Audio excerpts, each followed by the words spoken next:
Greetings, I am Iftar, a tech enthusiast, and today I'll be teaching you computer languages topic. And in the end, I'll provide you some important questions and notes.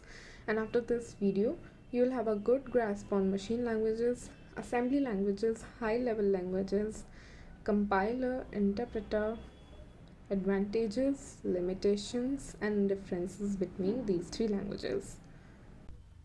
तो मैं अगर बात करूँ languages की तो उसका मतलब होता है कम्युनिकेशन। जैसे हम हिंदी में सुनते हैं तो हम बोलते भी हिंदी में ही हैं, लेकिन ऐसे कंप्यूटर है जो कि इलेक्ट्रिकल चार्जेस लेता है और इलेक्ट्रिकल चार्जेस को वो कन्वर्ट करता है ज़ीरो में और वन में।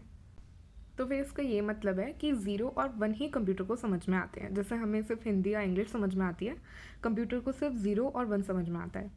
तो ये बाइनरी नंबर्स हैं और बाइनरी नंबर्स का मतलब है दो नंबर्स, और इसे हम बोलते हैं मशीन लैंग्वेज। तो इसका मतलब कंप्यूटर को जो भी समझ में आता है वो ज़ीरोज़ में और वंस में ही समझ में आता है। ज़ीरो और वन का पूरा प्रोग्राम बनता है जिससे कि हम कंप्यूटर को इंस्ट्रक्शंस देते हैं। इसको कहते हैं मशीन ओरिएंटेड लैंग्वेज, और इसे प्रोग्राम करना भी डिफ़िकल्ट होता है। हमें याद रखना है कि मशीन लैंग्वेज कंप्यूटर को डायरेक्ट समझ में आती है और इसके लिए हमें किसी भी ट्रांसलेटर की ज़रूरत नहीं होती। लेकिन जब हम आज के टाइम पे कोड करते हैं तो हम ज़ीरोज़ और वन थोड़ी यूज़ करते हैं। We use English alphabets, familiar mathematical equations, expressions और नंबर्स। और मशीन ओरिएंटेड लैंग्वेज में सिर्फ ज़ीरो और वन यूज़ हुआ करते थे जिनको प्रोग्राम करना डिफ़िकल्ट होता था। तो ये problem oriented languages assembly language और हाई लेवल लैंग्वेज के फॉर्म में आती है। हाई लेवल लैंग्वेज वो सारी लैंग्वेजेस हैं जिनमें हम आज प्रोग्रामिंग करते हैं, जैसे कि सी, जावास्क्रिप्ट, जावा एट्सेट्रा। और इन दोनों को ही कन्वर्ट करने के लिए हमें किसी ट्रांसलेटर की ज़रूरत पड़ती है। तो हम कंप्यूटर लैंग्वेज को डिवाइड कर सकते हैं into low level language, middle level language and high level language. There are three broad categories. तो लो लेवल में हमारी मशीन लैंग्वेज आती है जिसमें ज़ीरो वन यूज़ होता है। मिडल लेवल लैंग्वेज में असेंबली लैंग्वेज यूज़ होती है जिसमें हमें असेंबलर की ज़रूरत पड़ती है to convert it into zeros and ones. और हाई लेवल लैंग्वेज में हमें ज़रूरत पड़ती है कंपाइलर की या फिर इंटरप्रेटर की। ये डिपेंड करता है कि वो लैंग्वेज कौन सी है।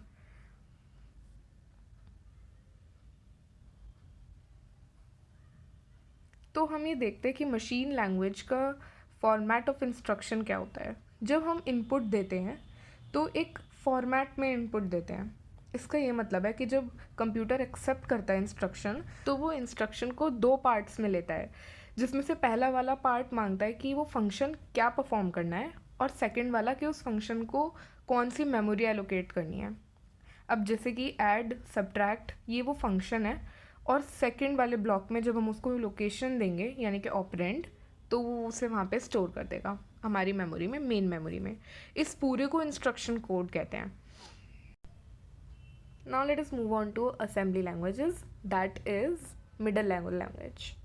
तो इसको हम तीन तरह से स्पेसिफाई कर सकते हैं। इसका मतलब इसमें तीन चीज़ें यूज़ होती हैं। एक तो अल्फ़ान्यूमेरिक कोड्स, अल्फ़ान्यूमेरिक नेम्स और स्यूडो इंस्ट्रक्शन। तो जो अल्फ़ान्यूमेरिक कोड्स हैं इसके अंदर फंक्शंस होते हैं, जैसे कि ऑपरेशन कोड, जैसे कि ये ऐड, ये इनबिल्ट है, इसको पता है इसे क्या फंक्शन परफॉर्म करना है। ये कोड्स हैं ऑलरेडी प्रीडिफाइंड। जो ये अल्फ़ान्यूमेरिक नेम्स हैं ये हम देते हैं, मेमोरी लोकेशन को देते हैं। अब जैसे कि FRST, तो असेंबली लैंग्वेज में हमेशा FRST का मतलब होता है कि फ़र्स्ट वेरिएबल, हम उसे फर्स्ट वेरिएबल के नाम को FRST कहते हैं। SEND मतलब सेकंड वेरिएबल, और ANSR का मतलब है आंसर। फॉर सपोज हमें फर्स्ट नंबर सेकंड नंबर को ऐड करना है तो वो ANSR में स्टोर होगा। और स्यूडो इंस्ट्रक्शन होता है एडिशनल इंस्ट्रक्शन। अगर मैं चाहती हूँ कि मेरा पूरा कोड और प्रोग्राम मेमोरी में जाके 1000th लोकेशन पे जाके स्टोर हो, तो फिर मैं उससे कहूँगी स्टार्ट प्रोग्राम एट 1000, और जो भी मैं डेटा इनपुट करवाऊँ वो 1100 से ही स्टोर हो, तो मैं उससे कहूँगी स्टार्ट डेटा एट 1100। ये एक छोटा सा एग्जांपल है असेंबली लैंग्वेज कोड का। असेंबली लैंग्वेज कोड को मशीन लैंग्वेज कोड में कन्वर्ट करने के लिए हमें एक असेंबलर की ज़रूरत होती है। तो जब हम असेंबली प्रोग्राम को असेंबलर से ट्रांसलेट करके ज़ीरोज़ और वंस की लैंग्वेज में कन्वर्ट करते हैं तो उस फाइनल प्रोग्राम को, जो कि कंप्यूटर डायरेक्टली समझता है, उसे ऑब्जेक्ट प्रोग्राम कहते हैं। तो machine level program computer directly समझ सकता है, उसे वही समझ में आता है, उसे ऑब्जेक्ट प्रोग्राम कहेंगे। तो एक असेंबली कोड का ट्रांसलेशन एक मशीन लेवल कोड होता है। लेकिन अगर एक असेंबली कोड का ही ट्रांसलेशन हो और उसमें से एक से ज़्यादा मशीन लेवल कोड निकले तो इसका मतलब वो असेंबली कोड एक मैक्रो है। ऐसा कोड जिससे ज़्यादा मशीन लेवल कोड निकलते हैं वो कोड मैक्रो होता है। फॉर सपोज प्रिंट, तो प्रिंट को जब असेंबलर ट्रांसलेट करेगा तो उससे बहुत सारे कोड निकलेंगे, यानी बहुत सारा ट्रांसलेटेड कोड निकलेगा। That means print is a macro. ऐसे कोड्स को मैक्रो कहते हैं। और असेंबली लैंग्वेज का जो सोफिस्टिकेटेड यूज़ है ना, वो मेमोरी, रजिस्टर, सीपीयू को कंट्रोल करने के लिए यूज़ होता है। वो आजकल की हाई लेवल लैंग्वेज प्रोवाइड नहीं करती है फंक्शन। अब हाई लेवल लैंग्वेज की बात करूँ तो हम सभी उनसे फेमिलियर हैं। That is we use English language, numbers, mathematical equations, familiar logical equations, and it is very easy for us to code and program in high level language. तो high level language को convert करने के लिए, translate करने के लिए into machine level language we use compilers. और compilers language specific होते हैं। इसका मतलब हर एक लैंग्वेज का अपना अलग कंपाइलर है। जैसे कि GCC है सी के लिए, और टर्बो सी भी सी के लिए है। C++ के लिए टर्बो C++ कंपाइलर होता है। ऐसे ही हर एक लैंग्वेज का अपना खुद का कंपाइलर होता है जो कि ट्रांसलेट करके ऑब्जेक्ट प्रोग्राम बनाता है। और object program again machine level program होता है जिसमें ज़ीरोज़ और वंस ही होते हैं। तो इसका कोई रोल नहीं होता एग्जीक्यूशन में कंपाइलर्स का। इसका मतलब वो एक बार ऑब्जेक्ट प्रोग्राम बना देता है और फिर कंप्यूटर ऑब्जेक्ट प्रोग्राम को एग्जीक्यूट कर देता है। तो जो HLL इंस्ट्रक्शंस होते हैं, यानी हाई लेवल लैंग्वेज के कोड जो होते हैं, वो सारे के सारे मैक्रो होते हैं। क्योंकि जब वो कन्वर्ट होके ज़ीरोज़ और वंस की लैंग्वेज में आते हैं हमारे पास ऑब्जेक्ट प्रोग्राम में, तो एक कोड का, एक हाई लेवल कोड के मल्टीपल कोड्स निकलते हैं, मशीन लेवल कोड्स। जैसे कि प्रिंट है, तो प्रिंट जब वो कन्वर्ट करेगा तो उससे बहुत सारे मशीन लेवल कोड निकलेंगे उसे ट्रांसलेट होके। ऐसे ही स्कैनर फंक्शन सी में यूज़ होता है, उसके भी बहुत सारे ट्रांसलेटेड कोड निकलेंगे इन मशीन लेवल लैंग्वेज। तो जो कंपाइलर्स हैं वो अपने आप में ही प्रोग्राम होते हैं, दे आर सॉफ्टवेयर्स देमसेल्व्स। तो हमारा compiler program permanently second memory में स्टोर होता है, और हम जो कोड लिखेंगे वो भी मेमोरी में स्टोर होगा। तो मेन मेमोरी के अंदर हमारा कंपाइलर प्रोग्राम लोड किया जाता है, जिसके अंदर मेरा जो कोड होगा वो कंपाइलर के अंदर जाएगा। जब कंपाइलर मेरे कोड को प्रोसेस करता है और अगर वो एरर फ्री निकलता है तो फिर ऑब्जेक्ट कोड बनता है जो कि ज़ीरो और वंस की लैंग्वेज में होगा, यानी मशीन लैंग्वेज में होगा। फिर वो ऑब्जेक्ट कोड एग्जीक्यूटेबल है, फिर हम जब चाहें उसे एग्जीक्यूट कर सकते हैं और जितनी बार चाहे एग्जीक्यूट कर सकते हैं। फिर कंपाइलर की ज़रूरत नहीं पड़ती once a object code is created. अब यहाँ पे मैंने बोला एरर्स, तो एरर्स का ये मतलब है कि जब भी हमारे कोड में प्रॉब्लम्स हैं, जैसे कि हमने सिंटैक्स गलत लिखा है, हम रूल्स के हिसाब से नहीं लिख रहे, हम इम्प्रॉपर इंस्ट्रक्शन दे रहे हैं, कोई सीक्वेंसिंग हमने गलत करी है, तब उसे सिंटैक्स एरर बोलते हैं। और लॉजिकल एरर्स भी होते हैं प्रोग्राम में, लेकिन वो एक कंपाइलर डिटेक्ट नहीं कर सकता क्योंकि वो हमारे इंटेंशंस नहीं जानता, उसे नहीं पता कि हम क्या करना चाहते हैं, वो हमारा लॉजिक नहीं जानता। अब मैं एक एग्जांपल लेती हूँ एक बड़े प्रोग्राम का। जैसे कि हम बना रहे हैं वेबसाइट का प्रोग्राम, तो मैंने क्या किया, अपने प्रोग्राम को डिवाइड कर लिया 3 अलग अलग फाइल्स में, और तीनों फाइल के अलग अलग फंक्शन हैं। अब वो पहली वाली फ़ाइल, दूसरी वाली फ़ाइल और तीसरी वाली फ़ाइल 3 बड़े प्रोग्राम्स बन गए हैं डिवाइड होके। लिंकर का यहाँ क्या काम आता है कि वो तीनों फाइल्स को कंबाइन करके एक एग्जीक्यूटेबल फाइल बना देता है, तो एक सिंगल प्रोग्राम बन जाता है। मैंने 3 अलग अलग फ़ाइल बनाई थी ताकि मुझे आसानी हो किसी भी मॉडिफिकेशन में, लेकिन लिंकर ने आके उन तीनों को कंबाइन किया और सिंगल एग्जीक्यूटेबल प्रोग्राम बनाया। तो ये फंक्शन होता है लिंकर का।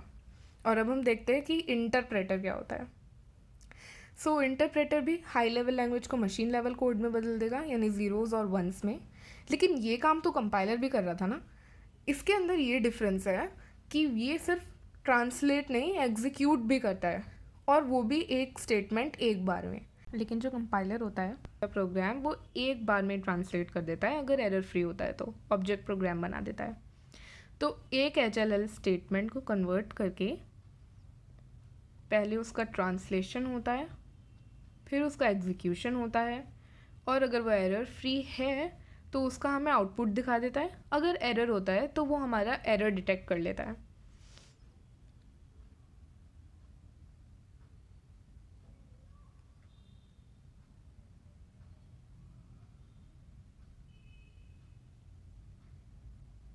तो इसमें ये भी डिफरेंस है कि ये कोई ऑब्जेक्ट कोड नहीं प्रोड्यूस करता और एरर डिटेक्ट करना इसमें बहुत आसान होता है। और इंटरप्रेटर एंड कंपाइलर में this is the difference. Now let us see advantages of all three languages.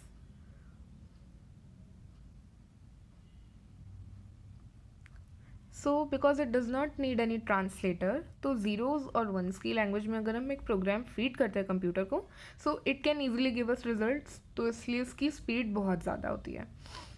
Assembly language program की स्पीड थोड़ी कम होगी मशीन लैंग्वेज प्रोग्राम से, लेकिन इसको यूज़ करना और इसको समझना दोनों ही आसान है। एरर्स भी इसमें अच्छे से हम डिटेक्ट कर सकते हैं as compare to machine language, और मॉडिफाई भी हम उसी हिसाब से कर सकते हैं।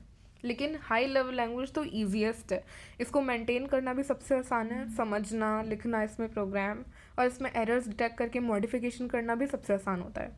तो क्योंकि इसमें ह्यूमन की पावर कम लग रही है, तो लोअर प्रोग्रामिंग प्रिपरेशन कॉस्ट, और ऊपर से ये मशीन इंडिपेंडेंट है because it does not depend कि वो मशीन किस तरह की है। कंपाइलर्स और इंटरप्रेटर्स उसे हमेशा ट्रांसलेट कर सकते हैं। अब हम डिसएडवांटेजेस देखें तो फिर मशीन डिपेंडेंट होती है मशीन लैंग्वेज,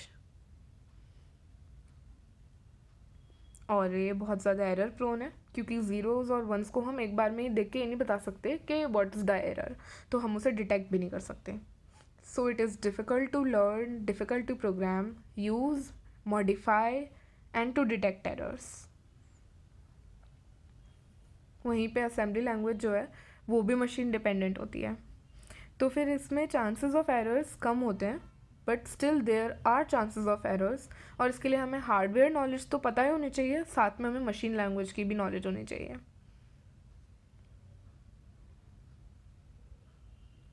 और यही सब प्रॉब्लम्स हाई लेवल लैंग्वेज में लेकिन हमें नहीं मिलती। हाई लेवल लैंग्वेज इन सबको कवर करता है, बस इसमें प्रॉब्लम ये है कि ये थोड़ा टाइम लेगा टू कंपाइल, इसको ट्रांसलेट करना पड़ेगा ज़ीरो और वन में, and it is more sophisticated program क्योंकि सारे कोड्स मैक्रो में होते हैं, और इसमें ये फैसिलिटी नहीं होती कि मेमोरी और सीपीयू पे कंट्रोल मिल सके।